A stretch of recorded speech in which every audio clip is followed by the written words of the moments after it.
الله الله أغثنا يا رسول الله يا عظيم الجاه عليك صلوات الله. Beberapa waktu ini saya dapat video salah seorang Wahabi yang berinisial H, dan dia adalah senior daripada Wahabi yang berinisial F di Banda Aceh, di mana dalam videonya yang berdurasi 2 menit 15 detik dia sampaikan tentang persoalan berkumpul di kuburan, kemudian membahas tentang persoalan tawasul, membahas tentang tawasul melalui ahli kubur, kemudian membahas tentang masalah mengirim pahala Fatihah kepada ahli kubur.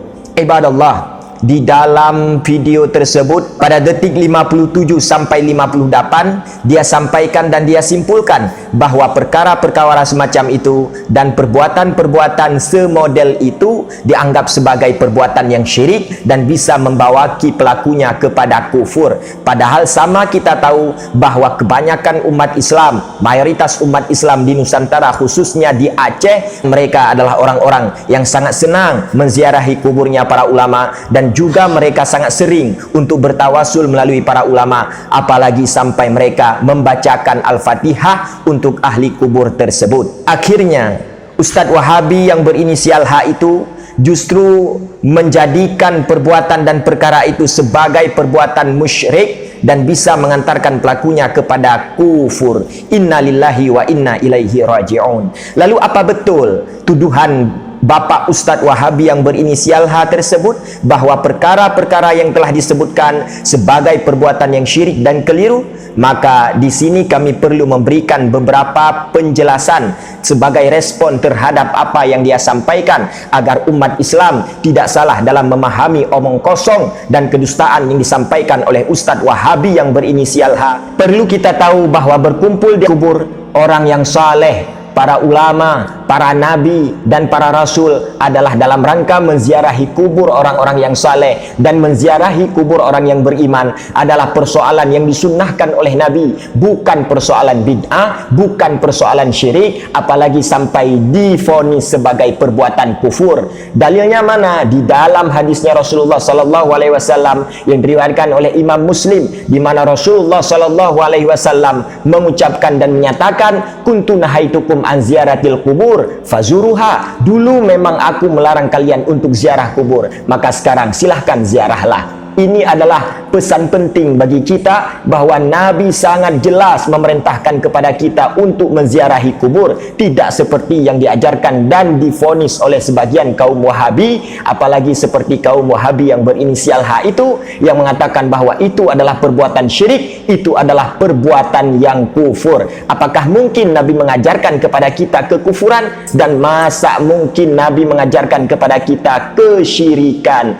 Innalillahi wa inna ilaihi raji'un. Ini adalah tuduhan yang fitnah yang divonis oleh kaum Wahabi untuk umat Islam di Nusantara. Kemudian persoalan yang kedua, ibadallah, di mana dia membahas tentang persoalan tawasul dan dia katakan, dia simpulkan bahawa itu adalah perbuatan syirik dan kufur. Perlu kita tahu bahawa bertawasul kepada Nabi dan bertawasul kepada orang-orang yang saleh, baik mereka masih hidup maupun sudah wafat, adalah perbuatan yang sunnah, bukan perbuatan syirik, apalagi sampai mengantarkan pelakunya kepada kekufuran. Dalil para ulama yang dijadikan tentang bolehnya tawasul apa? Di dalam Al-Quran Allah Subhanahu wa Ta'ala nyatakan dalam surat Al-Maidah ayat 35, di mana Allah nyatakan, ya ayyuhalladzina amanu ittaqullah wabtahu ilaihil wasilah wajahidu fi sabilihi la'allakum tuflihun. Di dalam ayat ini sangat jelas bahwa Allah nyatakan, perintahkan kepada kita untuk ittaqullah, takutlah engkau kepada Allah, wabtaghu ilaihil wasilah, dan carilah perantara untuk mendekatkan diri kepada Allah.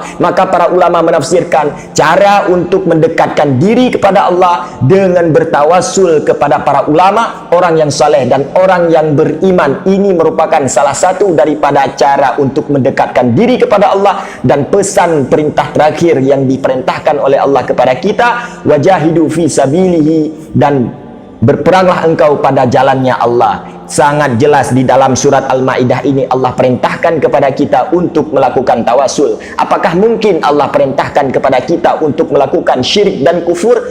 Innalillahi wa inna ilaihi raji'un. Bila seandainya Wahabi menuduh demikian. Kemudian tentang pembahasan membaca Fatihah kepada ahli kubur, di mana kita tahu sering umat Islam membaca Fatihah ataupun membaca semudahnya daripada ayat Al-Quran untuk ahli kubur dan dihadiahkan pahalanya kepada mereka.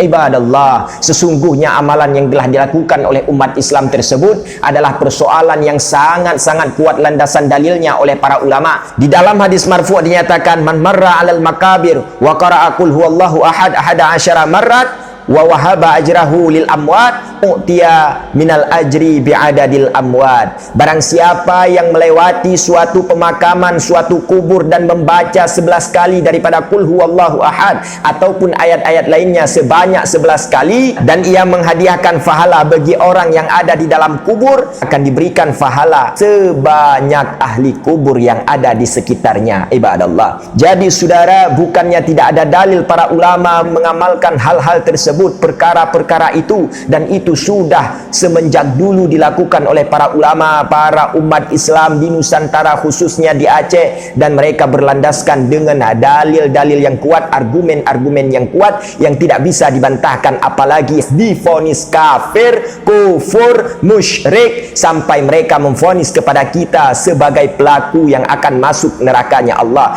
Ibadallah, ahibba'il kiram, kaum Wahabi yang ada di Aceh, ittaqullah, taubatlah engkau kepada Allah, takutlah engkau kepada Allah. Sesungguhnya Allah memantau kalimat ucapan yang kalian lontarkan kepada seluruh umat Islam Nusantara khususnya Aceh atas tuduhan syirik kufurmu kepada mereka. Ittaqullah, takutlah engkau kepada Allah. Jika anda tidak faham tentang tawasul, jika anda tidak bisa memahami tentang kirim pahala Fatihah kepada ahli kubur, jika anda tidak paham hukum menziarahi kubur, ayo mari belajar sama kami. Kalaupun anda tidak mau belajar, ayo kami ajak anda untuk diskusi dan dialog agar anda terbuka fikirannya dan tidak mudah menyalahkan, mudah menyesatkan, mudah mensyirikkan, apalagi sampai mengkufurkan umat Islam. Innalillahi wa inna ilaihi raji'un. Hati-hati jaga ucapan anda, hati-hati jaga lidah anda daripada mengkafirkan umat Islam Nusantara, khususnya di Nanggro Aceh Darussalam. Aceh ini adalah negerinya aulia, negerinya syuhada, negerinya ulama, negerinya orang-orang yang saleh, dan tidak ada darah Wahabi di dalam memperjuangkan untuk mengusir para penjajah Belanda pada zaman dahulu. Hanya darah para ulama saja, ulama-ulama ahlu sunnah wal jamaah dayah yang berjasa di dalam membangun dan membina para masyarakat serta generasi negeri Aceh, Nanggro Aceh Darussalam. Semoga kita diberikan ketetapan dalam iman dan tidak mudah mengkafirkan di antara sesama. بالباب يرتجي لثم الأ